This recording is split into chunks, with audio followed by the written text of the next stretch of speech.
and today we are going to do a total body workout. So with our total body workout, this particular program is strictly body weight. So we are going to start out actually with doing some scapular push-ups. That is an exercise that really helps to strengthen the muscle behind the back of the armpit. So it's really going to help give your shoulders some stability. So we're going to start with those. With that, you can aim for 3 sets of 10. So we're going to do a scapular push-up. This is going to help stabilize the shoulder blades. It's going to help the serratus spire, which is very important for shoulder blade scapula stabilization. It's also really going to help if we have any kind of fascial adhesions or stickiness in between the shoulder blades that is preventing proper movement. So with this exercise, we want to bench, and we're going to place our hands on the bench and go into that sort of plank position, right? We want the shoulders stacked over the wrist. Let me move my hair. We want the shoulders stacked over the wrist, and we want to make sure that we're pushing through the shoulders. So we have that stretch, a little bit of stretch in between the shoulder blades. And then we are not doing a push-up, we're doing a scapular push-up. So the only thing that's moving is your shoulder blades. So you do not bend your elbows. So here, we're going to sink down into the shoulder joint, bring the shoulder blades together, and then you're gonna press up through the hands, through the elbows, through the shoulders, and separate the shoulder blades. Now, as you separate the shoulder blades, you should feel a lot activating right here, behind the back of the armpit. And then again, you're gonna come in, bring those shoulder blades together, and then press back up and out and find that stretch in between the shoulder blades. Really activate along behind the back of the armpit. So in and out. And as you're doing this, you're going to feel that nice warmth as the blood is coursing through those muscles behind the back of the armpit, stabilizing the shoulder blades. You should feel a little bit in your core, because technically we're doing a plank, but really you should feel a lot of activation on those muscles behind the back of the armpit that are stabilizing your shoulder blade. And that is your scapular push-up. From there, we're going to move on to an exercise called step-ups. For this particular exercise, I'm demonstrating it with body weight. You can, however, as you progress, add weight to this by keeping a dumbbell or kettlebells in each hand as you are doing the exercise. So with step-ups, you can do anywhere between 10, well, you could do 5, if that's where you're starting from, but you could work it up all the way to 10 or even 15, possibly even 20, depending on what your particular goal is, where your level of strength is, and if you are working on strength versus muscle endurance. We're going to do a leg exercise called a step-up. And you can use a bench. You could also use one of those 12 or 16-inch boxes. But I have the bench out, so that's what we're going to use. So with a step up, you are literally stepping up. Ideally, we don't want to bring the knee up very much higher than the hip. And we want to drive our momentum up by using this leg that is up, right? So we're not doing a lot with the back, like we shouldn't be pushing off a lot with the back. So we're really driving through this foot, contract the core, and we're gonna stand up. And then you can step back down, really control that, and then come back up. So there's a couple different ways to do this. You can do all of your reps on one leg, or you can alternate. If you're alternating, you step up, and then you're gonna step down. And then it's up, and then back down. Oops, I messed that up. So up,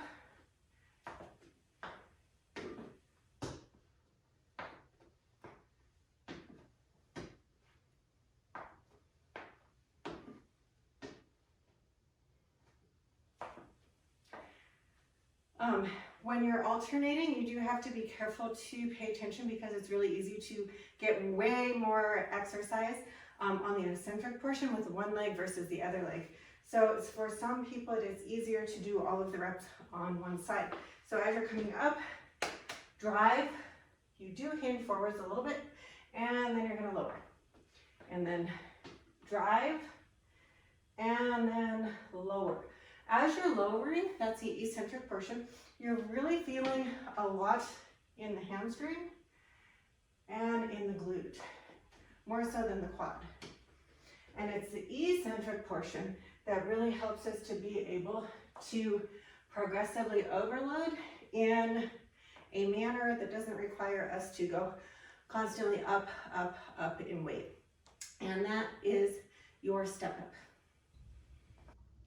And then from there, we are going to move on to a couple different modifications for push-ups. I know push-ups are an exercise that can be somewhat challenging for us. So we are working through really good modifications. This is going to help us increase our upper body strength and get us down on the floor doing regular full push-ups much faster than the traditional push-ups where we simply use our knees on the floor. So we're going to do those, and again, we're working on strength. So to work on strength, you want to do sets of 3. So starting anywhere with 5 repetitions and working up to 10 to 15 repetitions. If you can effortlessly do 15 repetitions in either modification, then it is time to move you down either to the next modification or to the floor. So we are going to do a couple of different push-up modifications. I know that there is a traditional girl push-up with your knees on the floor, but that's actually a super ineffective way to build your strength in order to be able to do a full push-up. So we're gonna start out with some wall push-ups, and that means that we're putting our hands on the wall. So make sure you have a wall that is nice and stable. Don't want any flimsy walls. And we're gonna put our hands so that they're directly under our shoulders, right? So here, and we're gonna step out so our arms are long. And then we're going to make sure that our core is tight. We want to keep everything nice and strong, and we want to make sure our spine is neutral. We don't want to have our hips back, we don't want to be forwards, and we don't want to let everything bend as we lower ourselves towards the wall.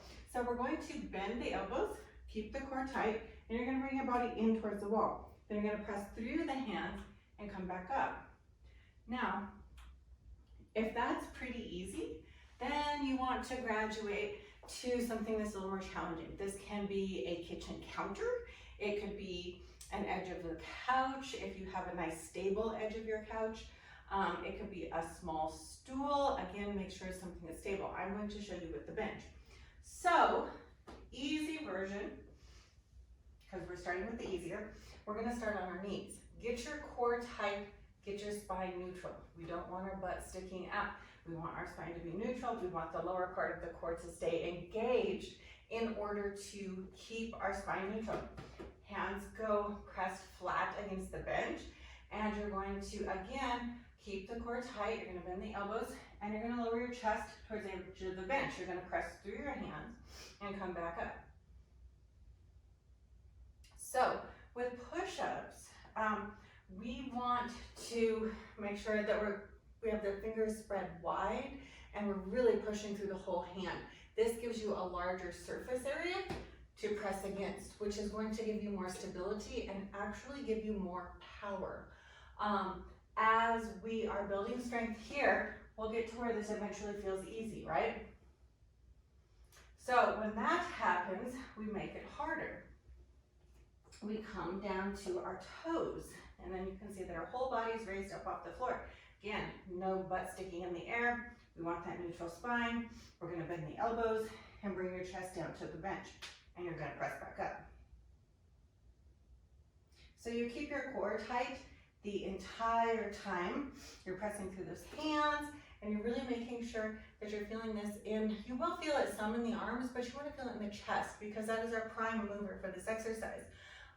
With push-ups, there is a huge tendency to keep your arms like this, right? We don't want them at right angles. We want the elbows slightly down. Think about more making an arrow with your elbows. And that's gonna actually help to protect your shoulder joint and make sure that we're keeping our shoulders nice and strong and healthy instead of putting an undue load on the shoulders. So when that is easy, when you come to that final modification where you have walked out of the bench and your feet are long, body's long, then you're gonna move it down to the floor and you're gonna do full push-ups from the floor. None of that knees on the floor crap. If you have to go to your knees on the floor, it's gonna be to a bench or a small step. That way we can keep the spine neutral.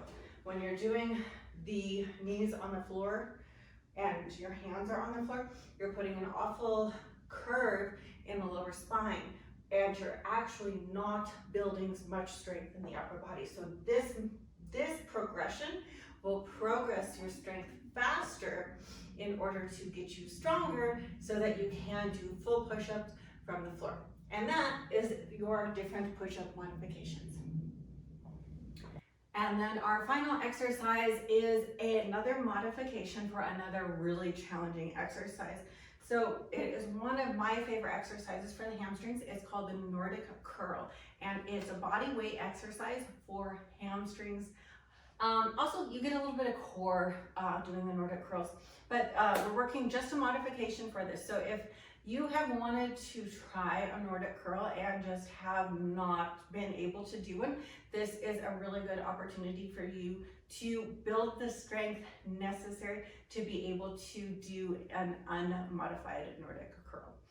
So for demonstration purposes, and because I'm still healing from surgery, I just show super simple modification. Once this becomes easy, then we'll have to move on to another modification and then get you doing regular full Nordic curls.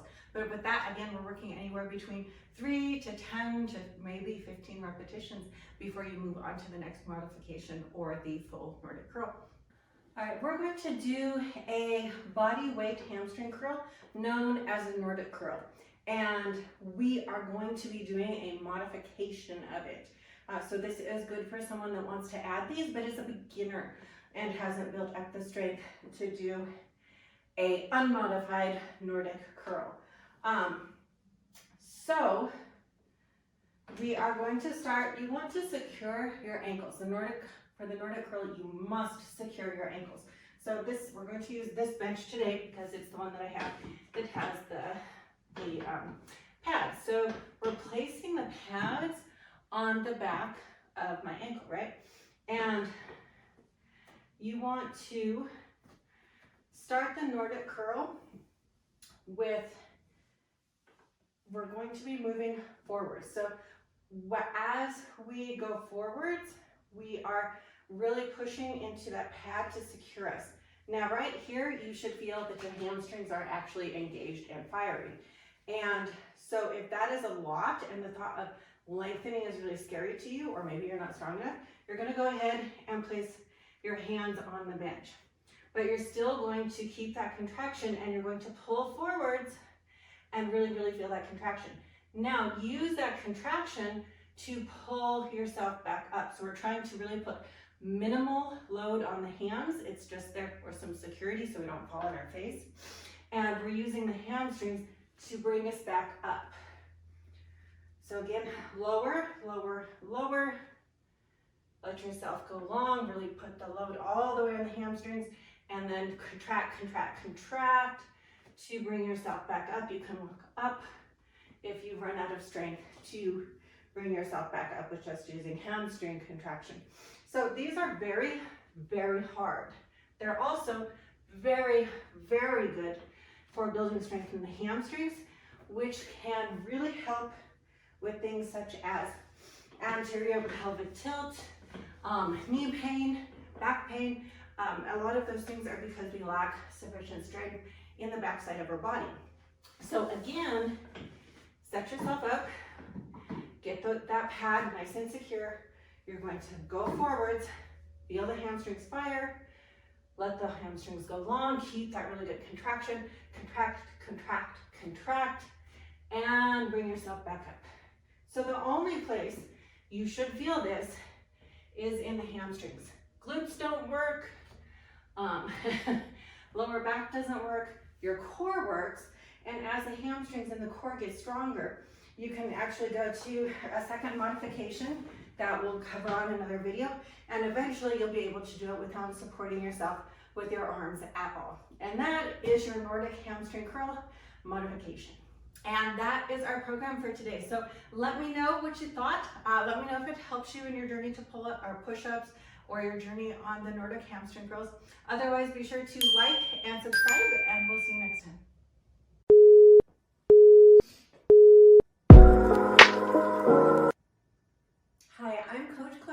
I am the founder of Vegan Fit for Life, and I am so happy to connect with you.